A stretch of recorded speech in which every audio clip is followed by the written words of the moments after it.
he's an important guest who we're going to have actually in the studio a little bit later in the week. But I thought his visit to New Zealand, well, it hasn't hit some snags, but it's going in some ways the way that we thought the woke might make it go. And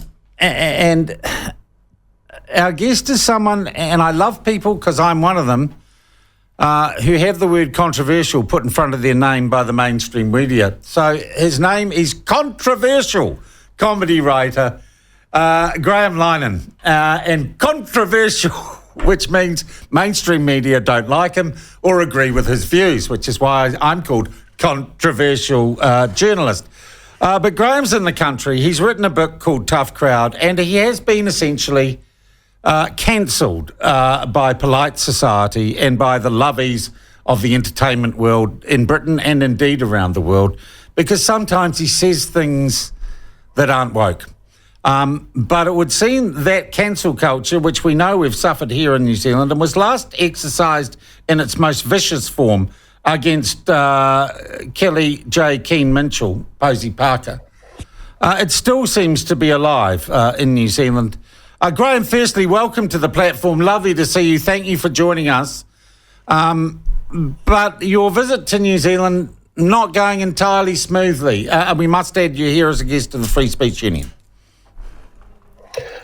Yeah, it's not too bad, though. I mean, I was met by a pair of policemen getting off the plane, which was kind of strange, but they were very nice, and they just wanted it looked to me that they were eager to make sure that nothing like the Posey Parker farrago happened again, and yeah, one who cancelled us, we've got them, so it's not too bad. All right, you didn't get turned over by customs? You didn't have the full body cavity search or anything? Okay. The opposite. They sped me through it. Okay. And they were both tense. So they were laughing, I said, even when I wasn't trying to be funny. So so that was a good sign. All right. Graham, can I also ask you, at least you got into New Zealand. I understand the Aussies have gone full social justice warrior on you. You're still having problems getting a visa to get into Australia? Yeah, I believe it's moved forward a little bit, but apparently the kind of visa that I was applying for is usually delivered in a couple of days, and this one has taken so long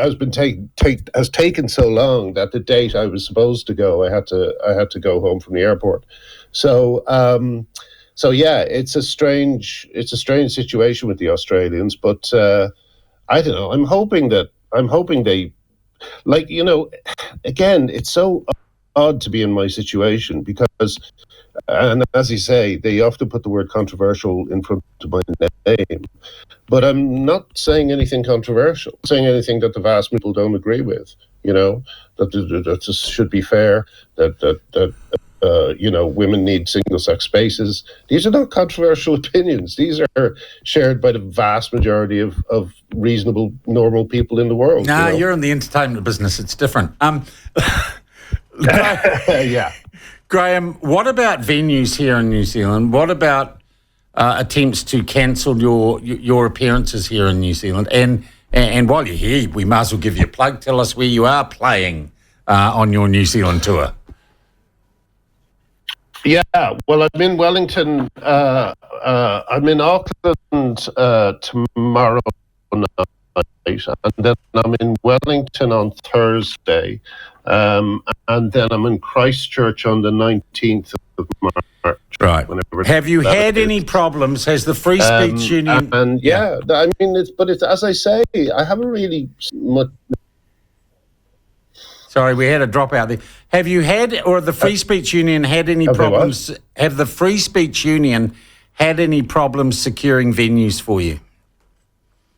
I think one in Wellington cancelled, and but because the Free Speech Union, I believe, was actually formed because of because they were trying to stop venues from cancelling people, that they're well able for stuff like this. They just have another one lined up, and yeah, we're just going to do it in the other one, you know.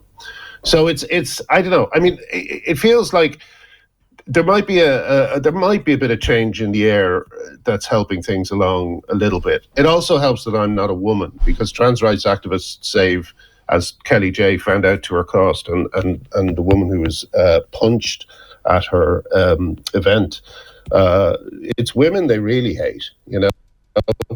Men are a kind of a side issue. But, trans activists. Now, I just want to check. Hang on, I just want to check. You're not a woman? I'm not a woman. No, I'm not. I'm sorry, I didn't. You've got to ask these days. I hadn't seen your pronouns. Yeah. But yeah, so like that's how you know who is, whether trans rights activists attack them or not, you know, because nothing gives them more pleasure than frightening and harassing and even physically attacking them, you know.